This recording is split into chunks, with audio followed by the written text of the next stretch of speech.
Alright, shalom everybody. Thank you for gathering together for another Sabbath lesson. Today's topic is going to be regarding the true origins of Valentine's Day.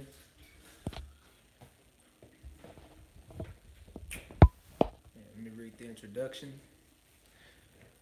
Excuse me.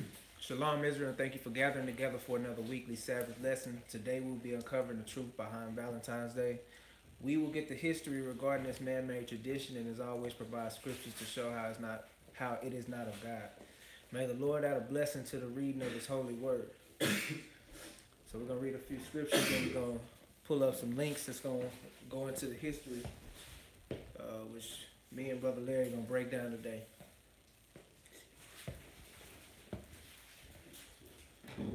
So the first first thing we're going to do is we're going to tap into what the biblical definition is of love, because around this day, they're telling you that this is how you show that you love either your significant other or just some random person or who somebody at school or whatever it is that they're going to tell you about this Valentine's Day. They're going to tell you this is how you show love to people. About what's some of the things that they do for Valentine's Day? Chocolates with flowers, cards, jewelry, right? Take people out on a date. It's they're trying to tell you that these things equal up to say that that's how you love this person, right?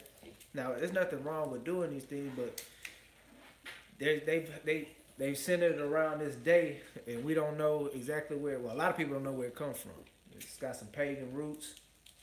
It goes back to the Roman period, and we're gonna dig into that. Let's first dig into 2 John, chapter 1 and verse 6. 2 John chapter 1 and verse 6. Eugene, let me get you to read that. Read aloud too. Read aloud. And this is love, that we walk after his commandments. That we what? Walk after his commandments. Alright, read on. This is the commandment, that as ye have heard from the beginning, ye shall walk in it. So according to the scriptures, what is love? Walking in his commandments. Walking in after his command. Whose commandment? The Most High, right? It said also that this is the commandment that as ye have heard from the beginning, that ye should walk in it. We're in 2 John. What's 2 John in the Old or New Testament? Yeah. So they saying that the commandment that we've heard from the beginning, what is he talking about? The Old Testament. Exactly. So he's saying those commandments that you learned, or that our forefathers learned back then, we should be walking in those commandments. That's love. That's what centers around love. So if you're not keeping commandments, then you're not even walking in love. You can't be. Okay? So it's showing you that this is not a materialistic thing that could tell you that you can give somebody that proves that you love them, right? So let's go into Romans 13 and 10. Who's speaking in Romans? Corn? Paul? Are you sure or are you guessing? Paul. All right. And who's Elijah? Who is Paul talking to in Romans? The Romans the Israelites scattered in Roman. Good job. In Rome. Good job. So Romans chapter 13 and 10. Larry, you can read that for me? Romans chapter 13, verse 10. Love worketh no ill to his neighbor. Therefore, love is the fulfilling of the law. So love worketh no ill, meaning what? Does that work? Love worketh no ill to his neighbor. Oh, it doesn't hurt you? I heard who? Like Your neighbor. You're not trying to do what to your neighbor. Hurt them. Yeah. Right. You're not trying to hurt your neighbor, right? You don't have bad intentions when you love your neighbor. And who was our neighbors? Our brothers and sisters, the Israelites. He said, love worketh no ill to his neighbor, and therefore love is the fulfilling of the law. So by fulfilling the law, you're loving them. If you're loving somebody, you fulfill your brothers, you're fulfilling the law, right? So it's showing you that the law and love goes hand in hand. So let's go to Luke 14 and go to verse 26. Luke 14, 26 and 27. Elijah, let me get you to read that. Verse 26. Give me verse 26. If any man come to me and hate not his father and mother and wife and children and brethren and sisters, ye in his own life also he cannot be my disciple. Exactly. So he says, if any man come to me, meaning who is it speaking? It's in Who's red. speaking? Jesus. Christ, exactly. So if any man come to Christ and hate not his father and mother and wife and children and brethren and sisters, he said, yea, in his own life also, he cannot be my disciple. So what is he talking about? Why would he want you to hate your father and mother and wife? And the main thing I'm focusing on here is wife, because this will be your significant other, because you don't give Valentine's to, well, I mean, some people do. I guess if you don't have some kids that say, I'll write my mom a Valentine or something like that, or you know, you may be your brother or sister's Valentine as something cute as they try to do if you don't have a girlfriend type thing in today's society, right? But I'm focused on the wife, right? So what does he mean by this thing? Who can take a stab at that? I think he's meaning if you really love him, like worship him or something. So let me show you what I put in here. It says love the Most High above all, right? Yeah. In parentheses. So if he's telling you, he's not saying that you should have hatred for your father and mother, your wife and children. That's not what he's saying.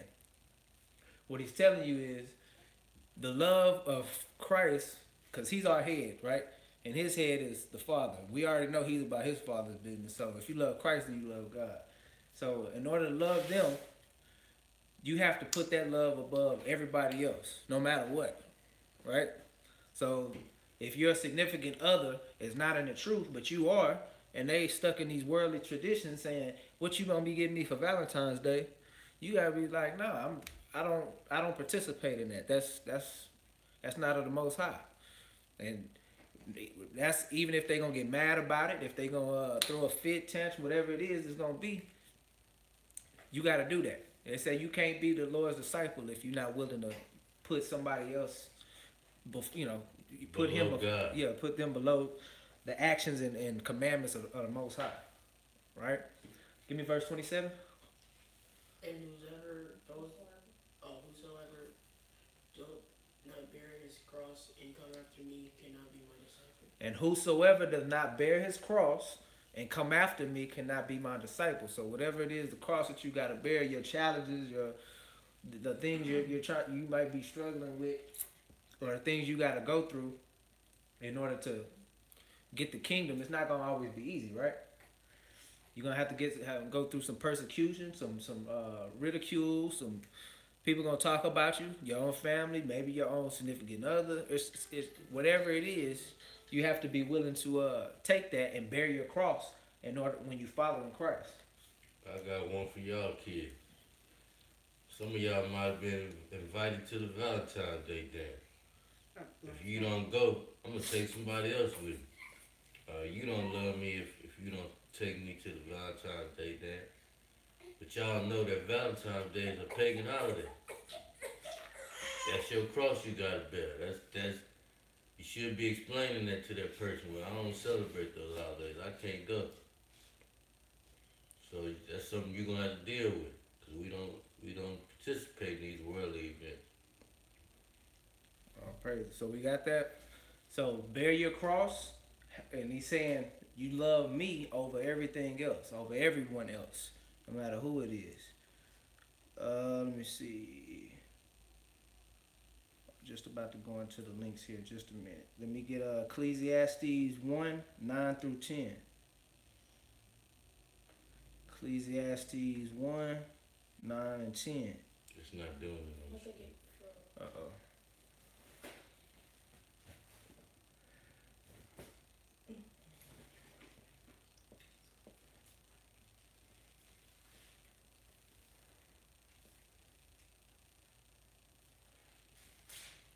Ecclesiastes 1, 9 and 10. So we touched on this topic, I think a week or two ago.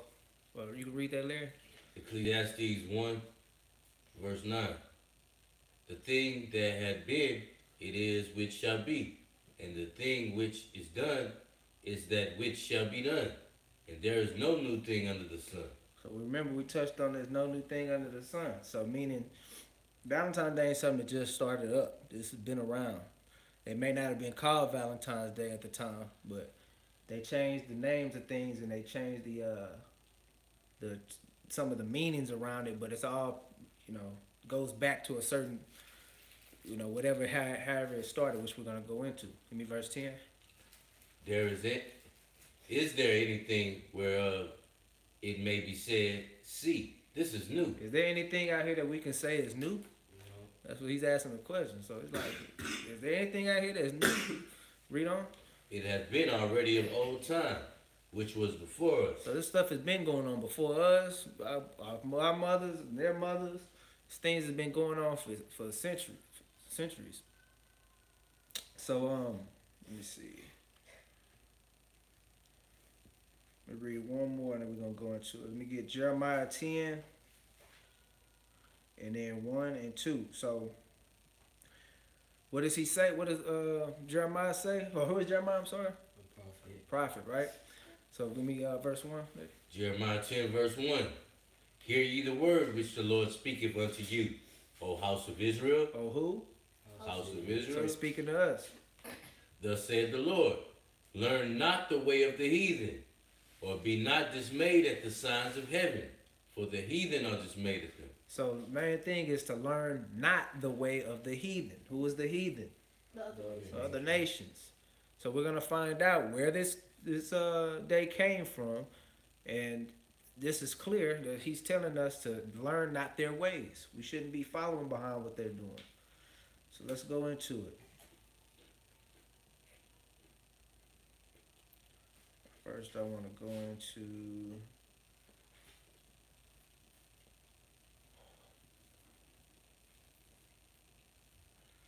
So these are simple searches we can do online. Anybody can find these topics.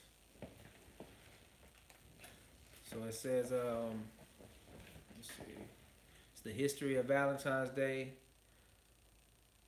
Let me see here in the introduction. It says every February 14th across the United States and in other places around the world, candy, flowers, and gifts are exchanged between loved ones, all in the name of Saint Valentine. But who is this mysterious saint and where did these traditions come from? Find out about the history of this centuries old holiday. Showing you again that nothing's new under the sun. It's centuries old. It says from ancient Roman rituals to the customs of Victorian England. So let's look into some of the origins of Valentine's Day. You jump in whenever you. So let's see. It says, while some believe that Valentine's Day is celebrated in the middle of February to commemorate the anniversary of Valentine's death or burial, which probably occurred around AD 270, others claim that the Christian church may have decided to place St. Valentine's feast day in the middle of February in an effort to Christianize the pagan celebration of Lupercalia. Anybody ever heard of Lupercalia? Okay, so we're going to go into that. It says celebrated at the Ides of February or February 15th. Lupercalia was a fertility festival dedicated to Phaeanus, the Roman god of agriculture, as well as the Roman founders Romulus and Remus.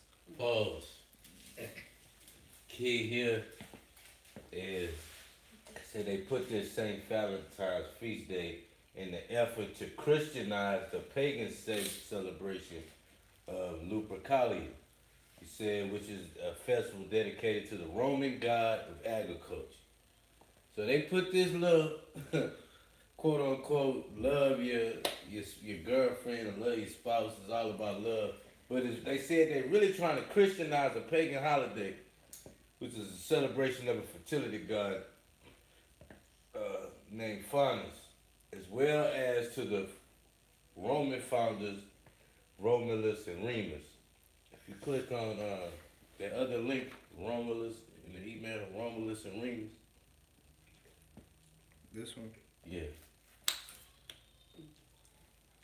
You heard it. You heard of this team live? I mean, eBay. Roma. That's supposed to be Romulus and Remus, the founders of Rome, and look how they is.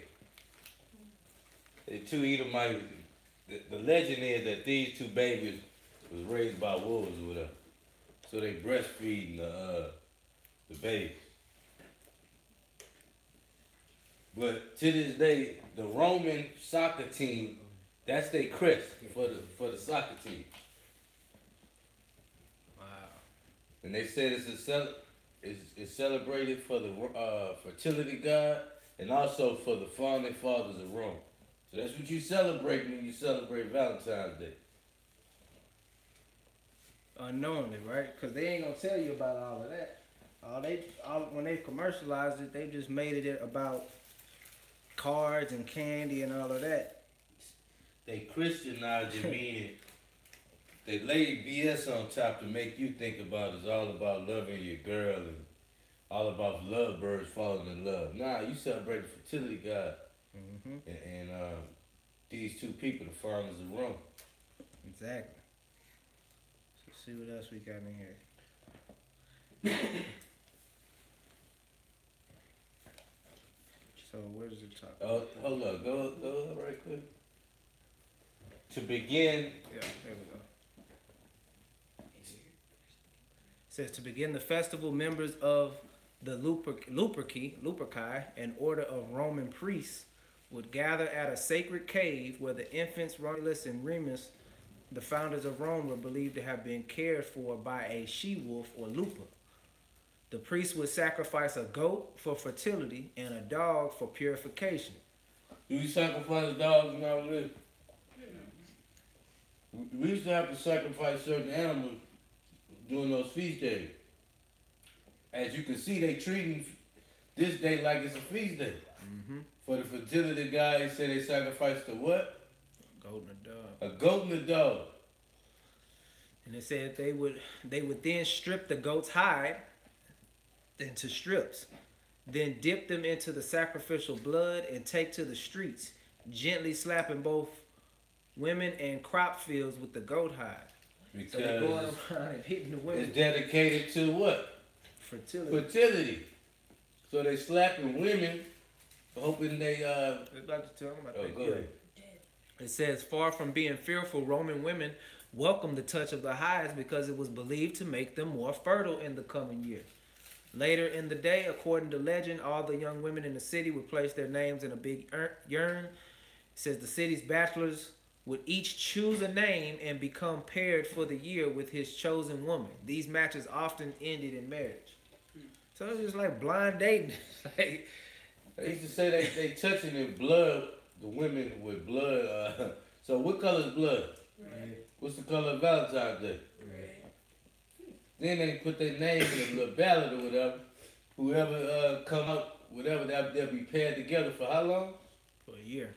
Say sometimes it ain't married. Sometimes. And that's how pretty much all this Valentine's Day. It don't be last year. Have a new Valentine's Day next spouse next year, whatever. Not a spouse, but whoever you like next year. Growing up in this worldly tradition. So let's see.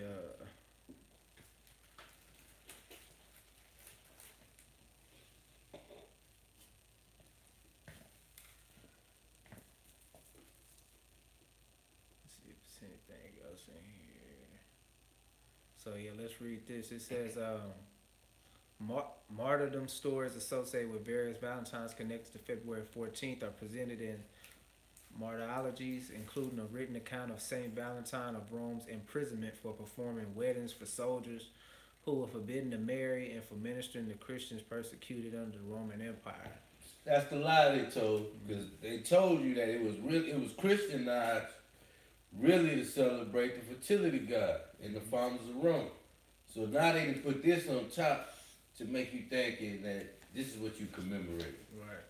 And it says, according to legend, during his imprisonment, Saint Valentine restored sight to the blind daughter of his judge, and before his execution, he wrote her a letter signed "Your Valentine" as a farewell, showing you where like the Valentine's cards and greetings and all of that came from. Be my Valentine and all of that.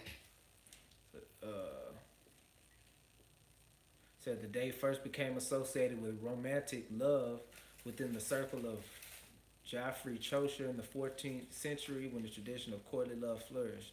Romantic love started off in Rome. Romantic. Keep that in mind. That's where the word romantic comes from. Romantic is the key word. I mean, the root word in that is Roman. So now when you claiming you love somebody or you being nice to somebody, you giving your ode to white people, the Romans. You're being romantic. That's BS. When you being kind to your girl, you're not being a trait of Rome. You see how wordplay is, man? Like they literally take over everything. They take over good attributes.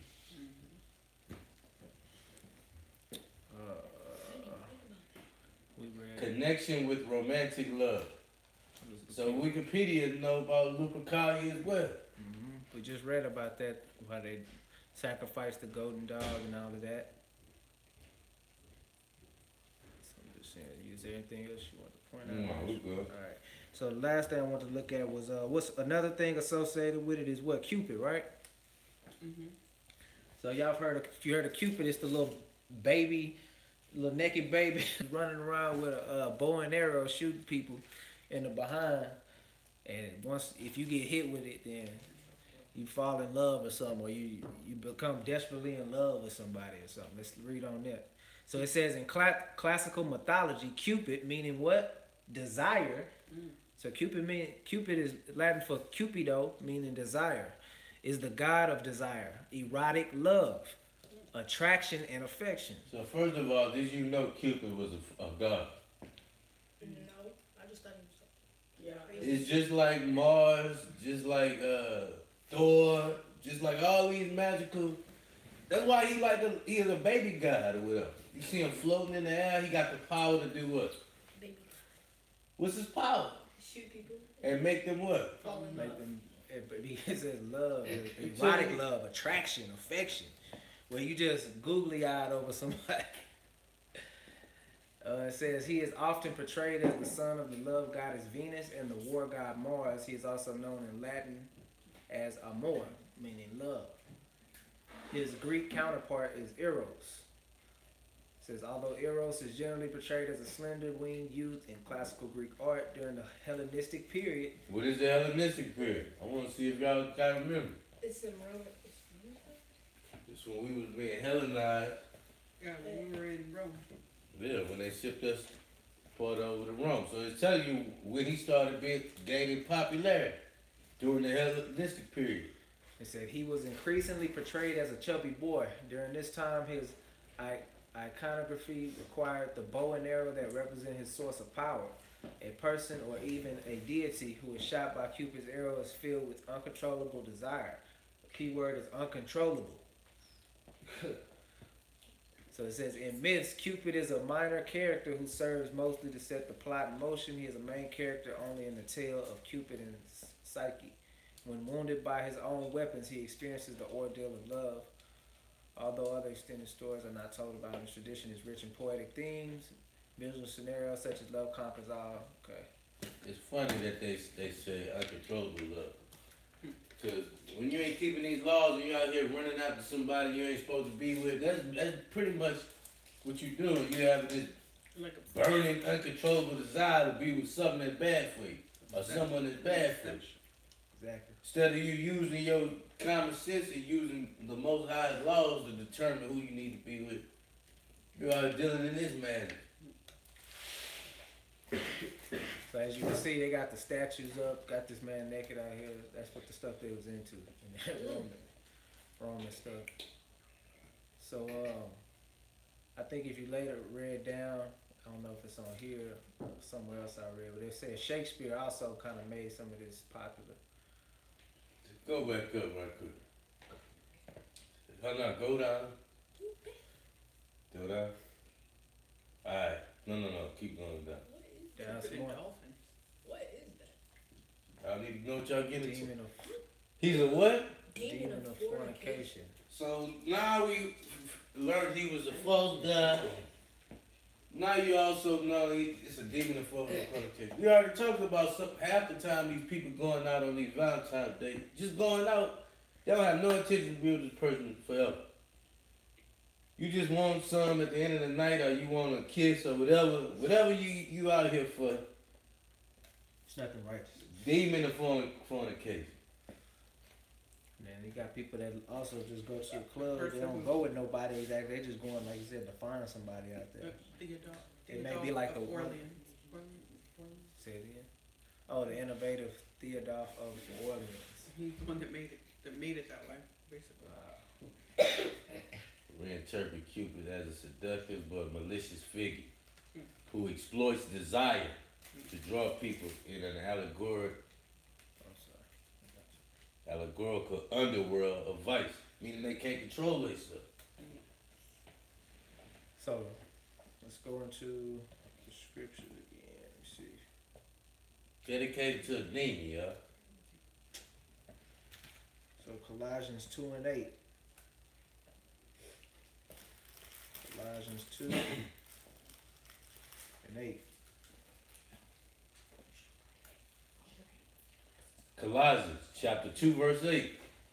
Beware, lest any man spoil you through philosophy and vain deceit, after tradition of men, after the rudiments of the world, and not after Christ. So when he says beware, he's saying take notice, be cautious and be mindful of the things that's going on around you, because you could easily be spoiled, or what? What's it mean to be spoiled? You can be seduced. You can be led away from the truth. That's what being spoiled is. You'll be spoiled through philosophy and vain deceit, meaning worthless lies and just deceptions out here. You know Valentine Day ain't in the Bible. You know it's man-made tradition. But you let this girl beauty, your desire to be with this one lady, or vice versa for lady and men. You trying to tell his brother you can't celebrate that. But he want to take you out so bad. Now, you knowing all of this, you done got tired back, you getting pushed back into the world. That's why that verse is saying, beware, lest any man spoil you through philosophy and vain deceit, after the tradition of men, after the rudiments of the world, and not after Christ. All right. So, Mark 7, 6 through 9.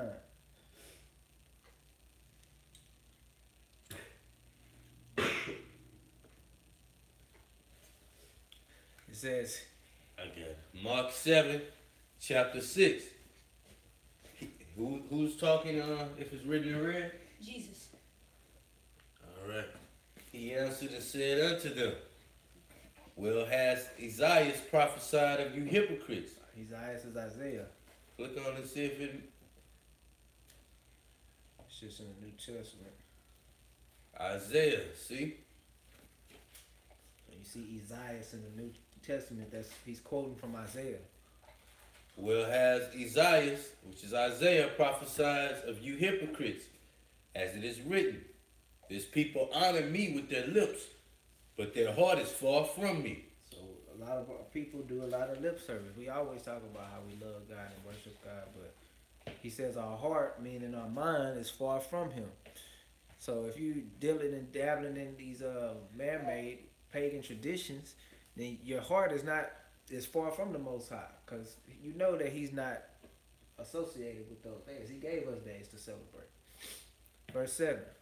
Howbeit, in vain do they worship me, teaching for doctrines the commandments of men. So you might even have some churches that's doing Valentine's Day programs and getting ready to do that stuff at church. It says, in vain they do worship me, teaching for doctrines the commandments of men. So you sit up here not teaching the actual commandments of the Most High, but you're teaching commandments of men. And he's going to give an example too. Verse 8. For laying aside the commandment of God, ye hold the traditions of men, as the washing of pots and cups, and many other such things that ye do. So the Pharisees during that time had little man-made traditions that you had to, you couldn't eat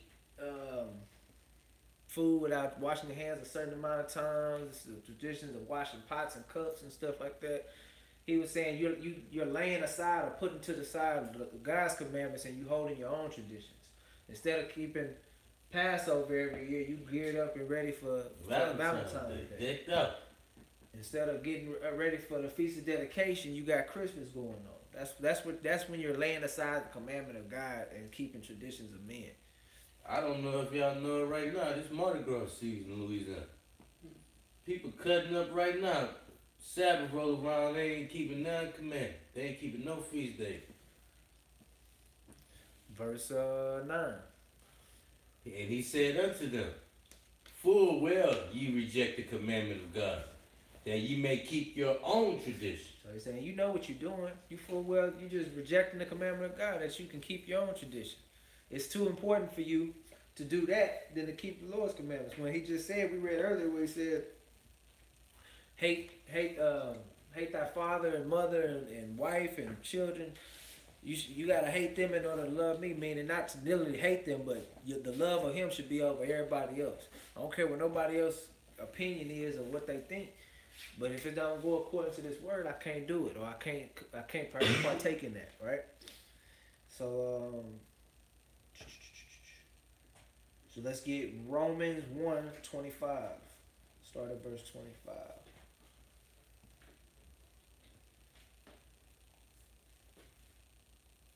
So we're gonna read 25 down to 32. Romans chapter 1, verse 25. Who changed the truth of God into a lie, and worshipped and served the creature more than the creator, who is blessed forever. Amen. So who done changed the truth of God into a lie and worship and serve the creature more than the creator? That's what we do. Serving man-made things and idols, and we're not serving the creator through the keeping of his commandments and feast days and things like that. So he's saying that he's the one that's blessed forever. Who's changing that? Verse 26.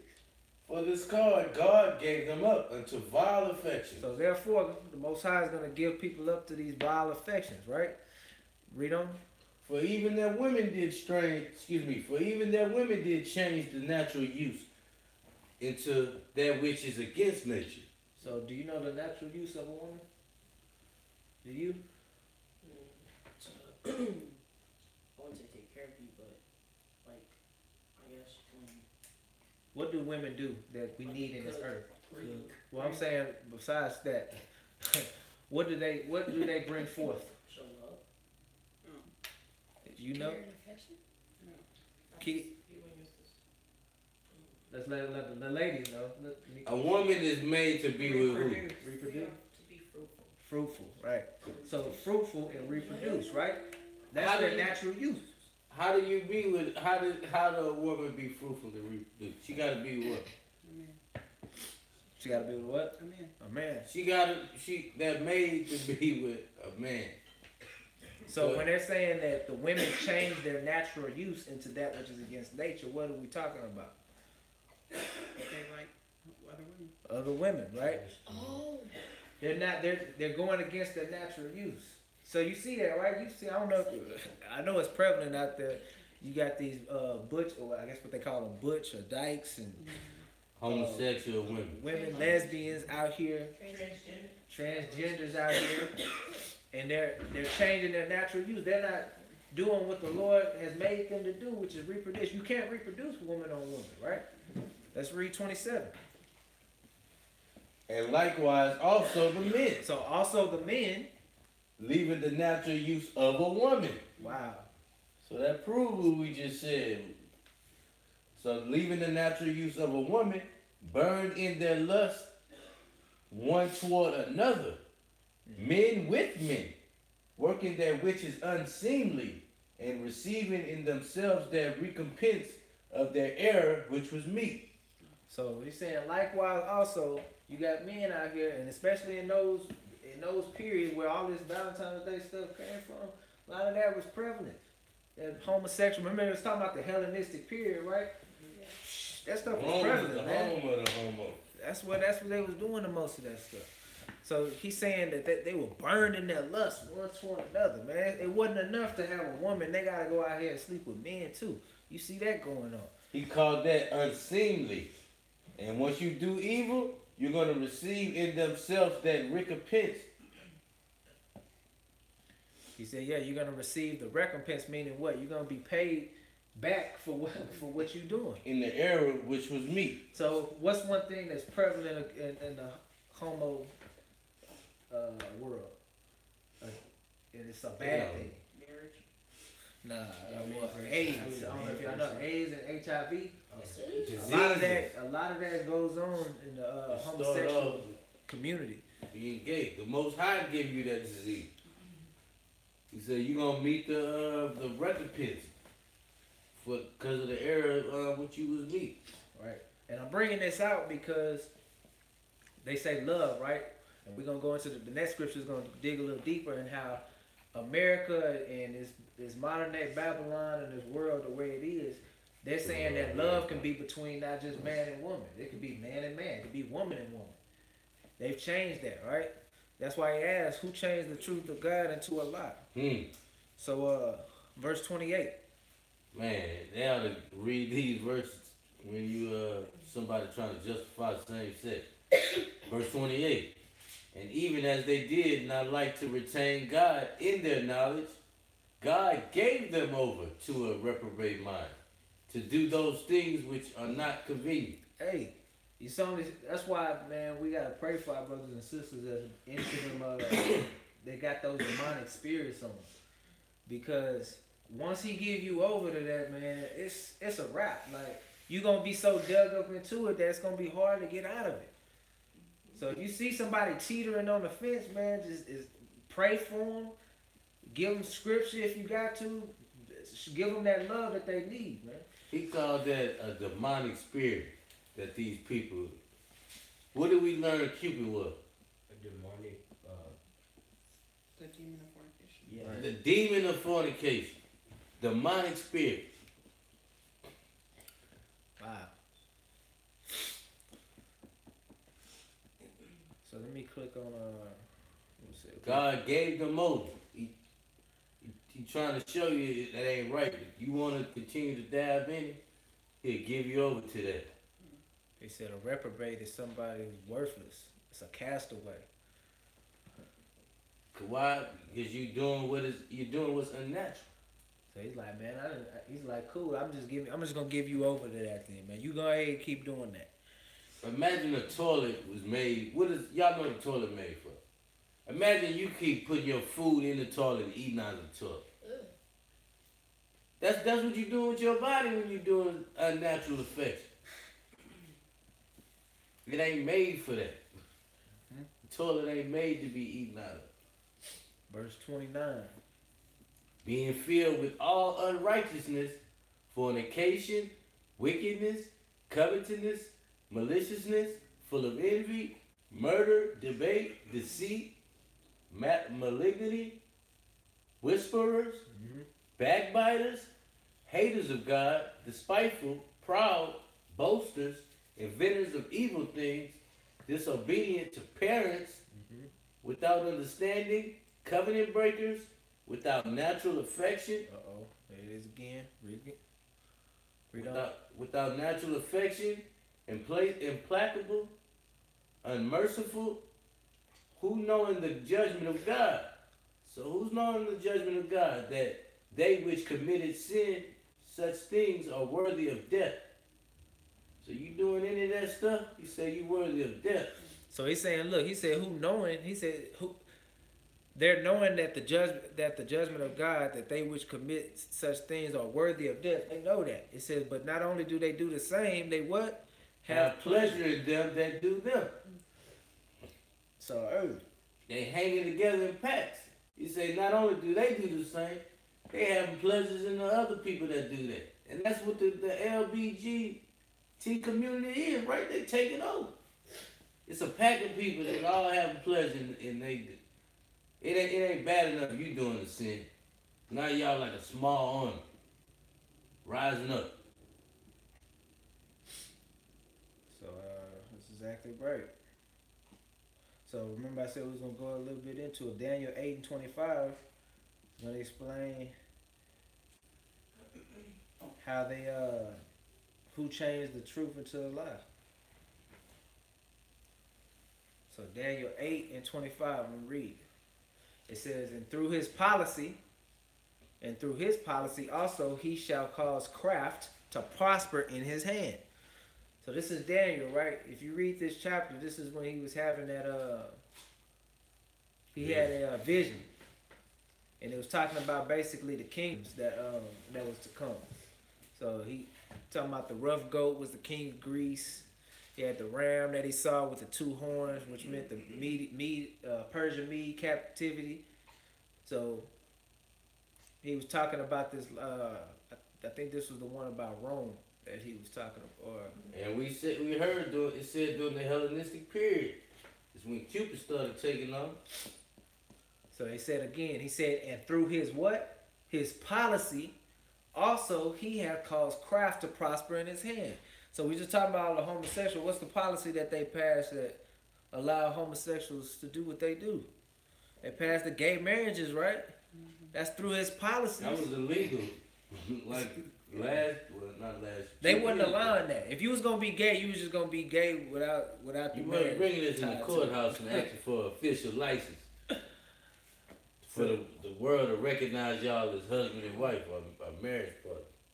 So he said that his policy has allowed craft to prosper in his hands. So he's using crafty counsel. Remember we read that verse talking about how they use crafty counsel? Because all of it's set up really for our people.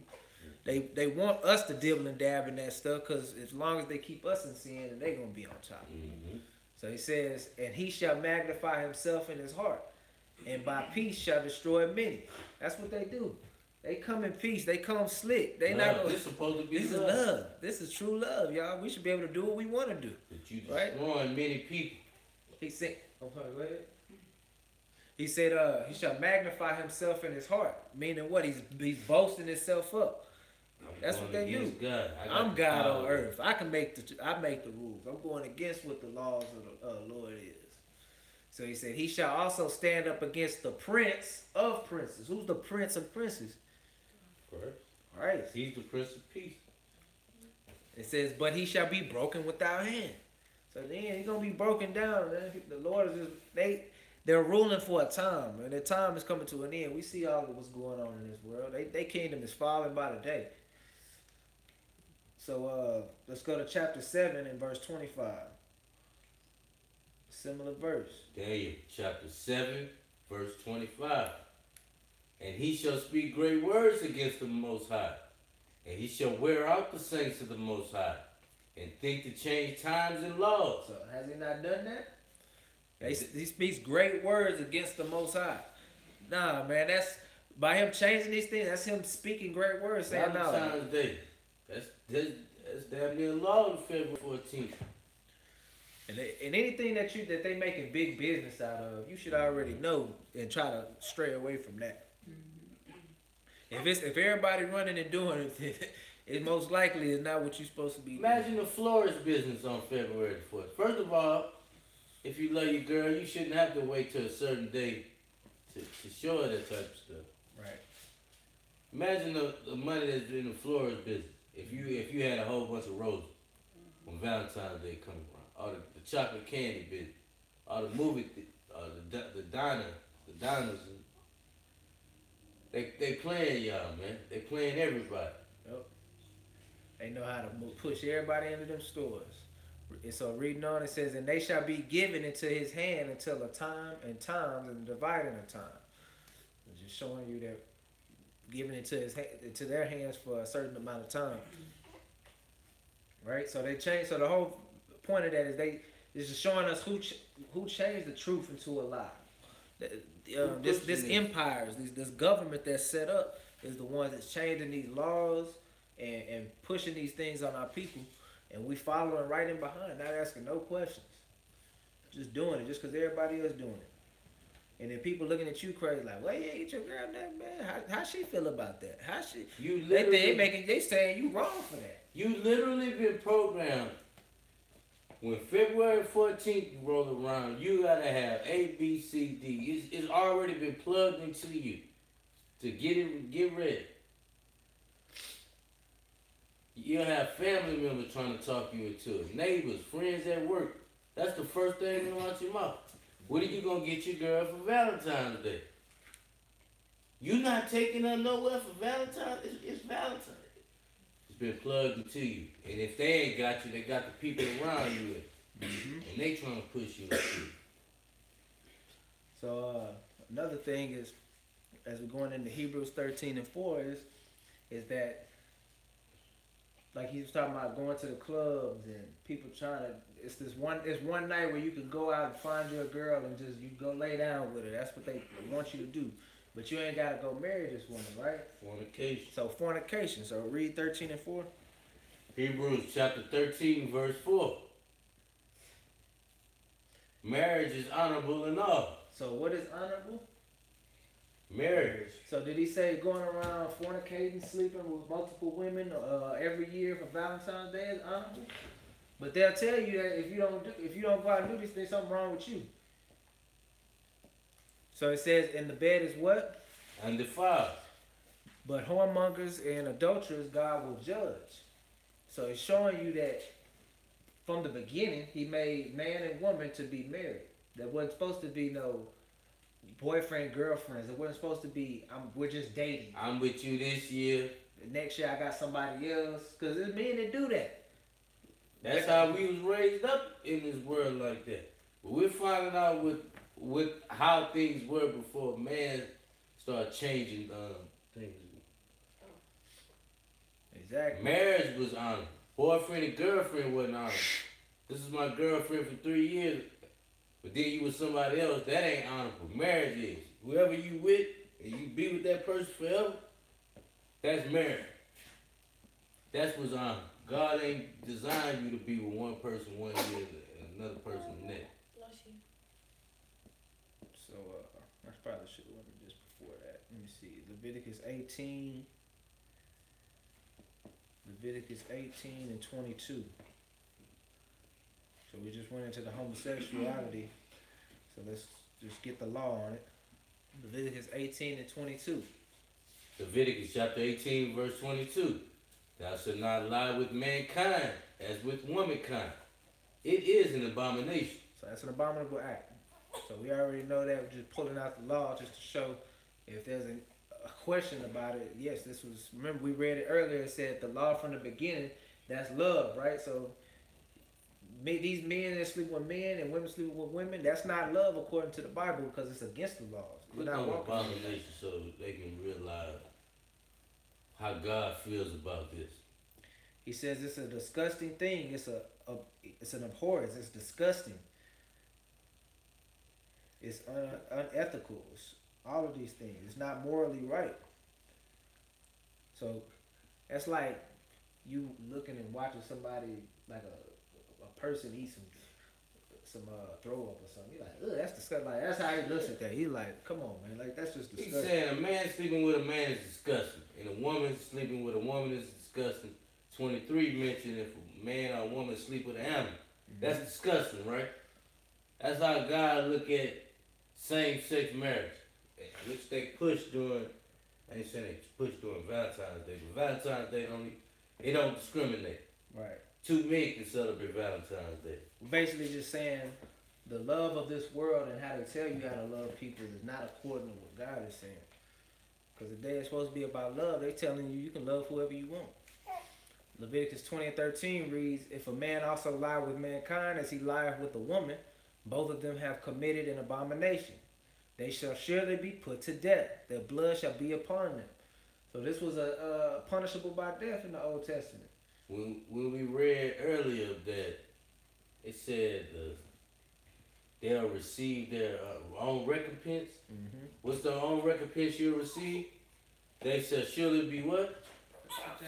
Put to death. Put to death. So sometimes somebody might not run up and just stab you on the spot. You'll be put to death another kind of way. What's another way you can be killed for being a homosexual? Disease. Disease. You surely be put to death. The blood shall be on you. Mm-hmm. So now in the New Testament, these people, like I said, that's in it, you need to tell them they have a chance to repent. But they keep going on, then the Lord will give them up to their reprobate mind. So Deuteronomy 7, 2 and 3. Another thing going into, which we've talked about. So Deuteronomy 7 verse 2. And when the Lord thy God shall deliver them before thee, thou shalt smite them and utterly destroy them. It's talking about the other nations. Thou shalt make no covenant with them, nor show mercy on them. So don't make a covenant, don't make any agreements or pacts with these people, and don't show any mercy on them. He said, go in and smite them and utterly destroy them. This is when we was about to go into the land. He was telling you all those other nations that were there to get them up out of there. Verse 3. Neither shalt thou make marriages with them. So don't do what? Make marriages. So another thing that's going on today is what? The interracial marriage. You got the black with the white. They putting that all on TV. We see that everywhere. So what do you think he means by no interracial marriage? Because if we are led to believe when you lay down with someone that's considered married, what's the difference from laying down with someone being considered married versus making a covenant before God? What's the difference between the two? Because the boys could be under the impression that just because you lay down with somebody and you're with them for, I don't know, 4 or 5 years, that's marriage. But is that what God considers marriage? So we have to understand what is interracial marriage and break down the two, the difference between the two. What you saying? Click on Click what? on marriage.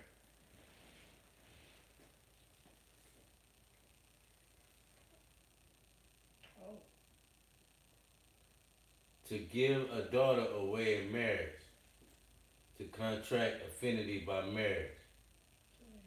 So in order to be married, according to the word, there's a step-by-step process. You have to get approval from or according to the word, the way they did it then and how it's supposed to be done even today is you go to the man goes to the father and gets permission to get to basically have that daughter as a wife or whatever.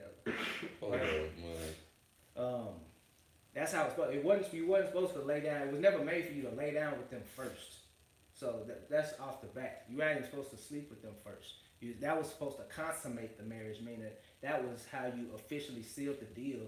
And then now y'all are married. Go to Genesis 31. He's explaining something. But then, the way the Lord created a law, basically for that, saying, well, if y'all do happen to sleep together, then you shall surely make her your wife. I think we read that before.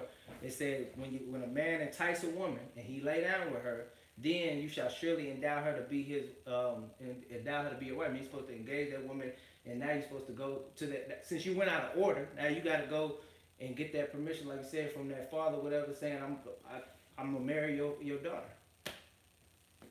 and you make it official. So basically this one is saying it's no interracial marriage means don't make it official with that person outside of our race. Is that what it means? Yeah, that's not Israel. The Israelites was as one army going into a land that had other nations in it. He said, kill, utterly destroy these people. And if y'all see a lady that y'all like, don't try to be with the lady. Don't sleep with the lady. And don't give your kids over to these people as well, and vice versa. Don't let these kids come into our marriage. Israel was one army moving to a whole nother place filled with Canaanites, filled with non-Israelites. He's saying don't deal with those people. Don't make marriages.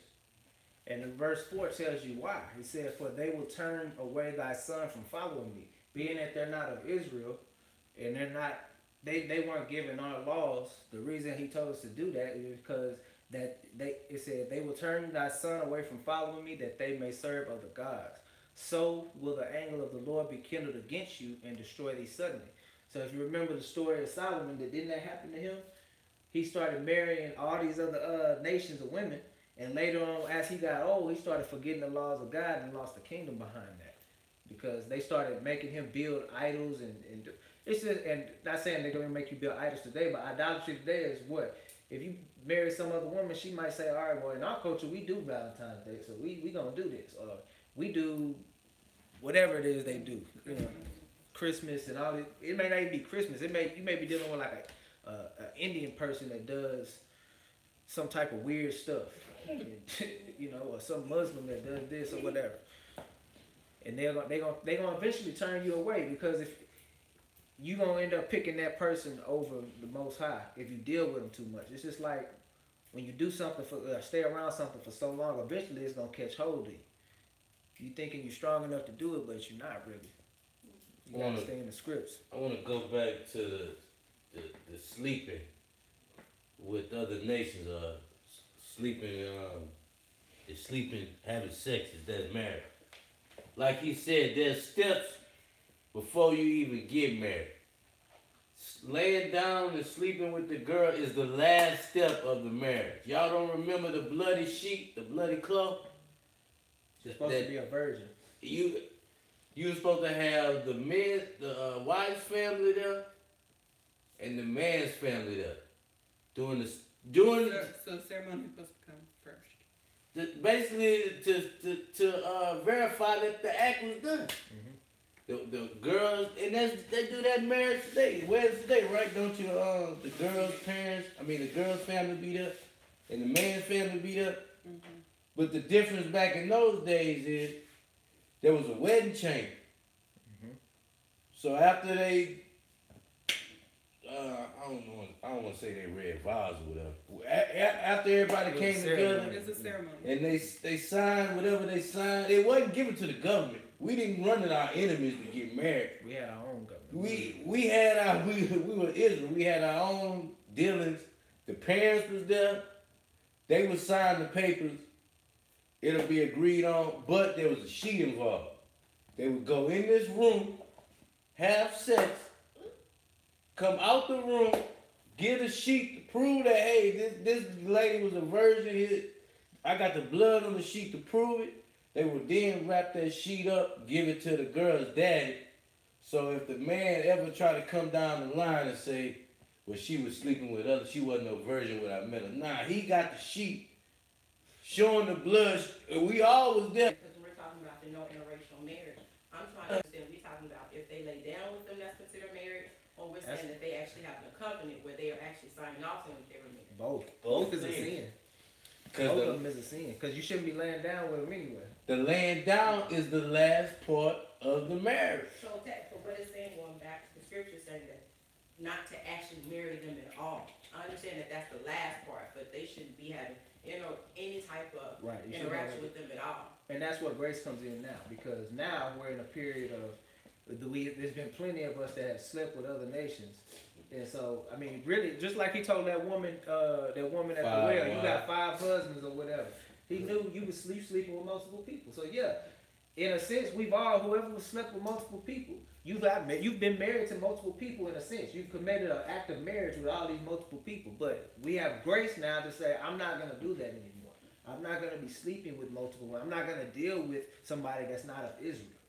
So if you've done that, then yeah, you need to not do that no more. But like I said, the whole point of the sleeping with, that, like I said, that's the last part. But because of our own disobedience, he had to make a bylaw saying, all right, now, since you did go sleep with this woman, now say she is of Israel, you go sleep with this woman. Okay, now you stuck with her. I don't care what you do now. Now you with that woman. Because you're not supposed to go sleep with somebody else after that. Y'all got a fresh shot. Y'all kids got a fresh start. Y'all ain't grow up. Well, y'all is growing up in this wicked society, but at least y'all ain't defile yourselves already. Y'all got a shot at finding a right Israelite woman for you and being with her forever and being married the correct way. We were just out here winging it. Right.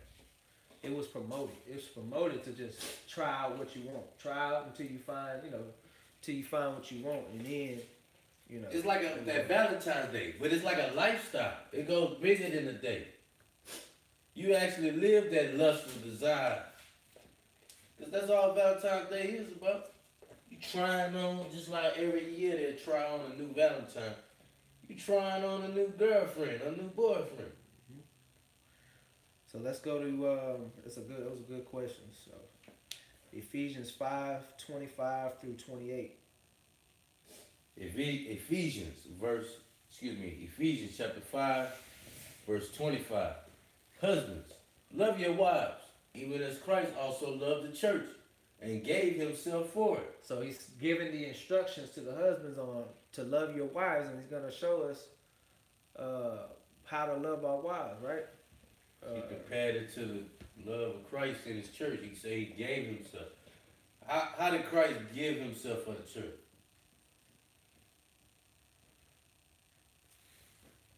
What did he do for the church? He dedicated his life to the church. Who is the church, first of all? We are the church. So you should dedicate your life to your wife. Y'all know what I'm trying to say. For your wife. So some of the things that Christ did, right? He was bringing the truth to them. He was teaching the people. He was healing the people. He was spreading the true doctrine. He was. He gave himself for it. He died he died for the people so that they could be so they could get back to the Father. So they can have a way back to the Father, because we have fell out of good graces with him because of our sin. So he's given